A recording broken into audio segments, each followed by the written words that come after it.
ya. Sikap terhadap penduduk tanah Kanaan. Semuanya sudah buka kitabnya? Ini sudah. Ulangan pasal 7 ayat yang ganjil kita baca bergantian, nanti kita baca bersama-sama. Silakan dia suaranya.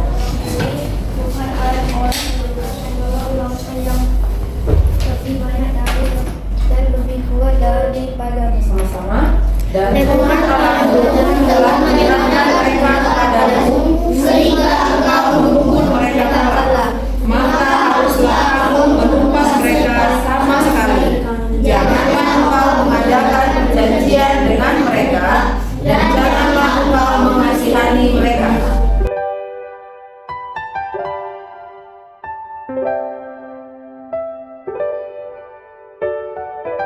Dari manusia. Lalu kata Tuhan juga ini ada janji berkat. Kalau kita baik-baik ya, mendengar dan melakukan apa yang dikatakan oleh Tuhan, maka kita akan mendapatkan berkat. Ya, itu sama-sama ya. Matius 24 ayat 30. 1, 2, 3. Langit dan bumi akan berlalu, tetapi perkataanku tidak akan berlalu. Siapa ini yang berbicara ya? Tuhan. Oke.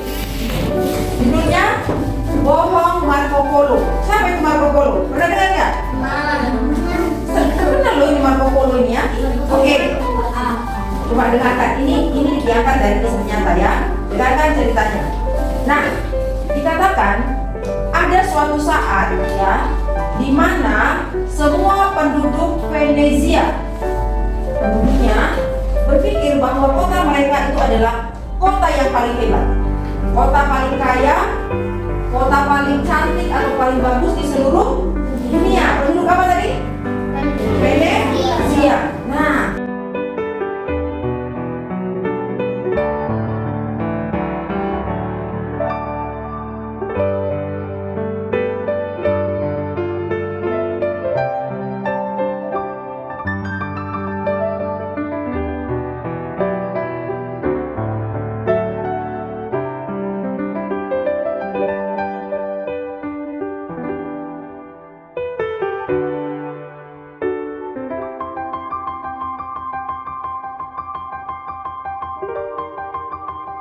Alkitab yang kita pegang ini, kita tiap hari baca kan, menceritakan banyak hal. Ada di sini cerita tentang penciptaan, ya kan? Ada cerita tentang air bah, tentang bangsa Israel, tentang Yesus, benar nggak? Ya, ada Musa. Bahkan di sini ada banyak janji. Tadi yang kita baca salah satu, janji berkat. Kalau kau baik-baik mendengar suara Tuhan dan melakukannya, maka engkau akan mendapat berkat. Tetapi zaman sekarang ini siapa namanya ini? Mirwana, banyak orang yang tidak percaya sama seperti orang di kampung siapa? Si Marco Polo. Mereka pikir Alkitab ini isinya itu cerita dongeng seperti cerita. Iya benar. Ya banyak orang yang tidak percaya. Ya, peringatan buat kita. Jangan sampai kita sama seperti orang-orang di Venesia.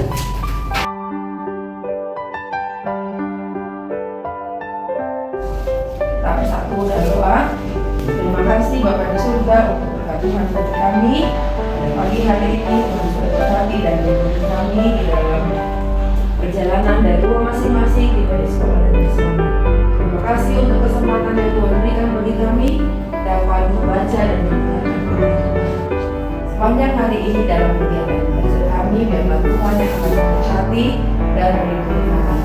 Curahkan Roh Kudus bagi masing-masing anak-anak kami dapat memahami pelajaran, mendengar dengan baik, fokus saat belajar, dan mereka juga dapat saling mengasihi satu dengan yang lain. Berkati orang tua, anak-anak didik kami dimanapun mereka berada, hatilah mereka dalam kesehatan dan pekerjaan mereka. Kami juga berdoa untuk sekolah kami ini dan guru-guru kami, biarlah Tuhan memberikan kesabaran, memberikan hikmat agar dapat menghasilkan yang baik. Berkati kami sepanjang hari ini. Kami serahkan hidup kami ke dalam tangan Tuhan. Yesus kami berdoa dan mengucap syukur. Amin.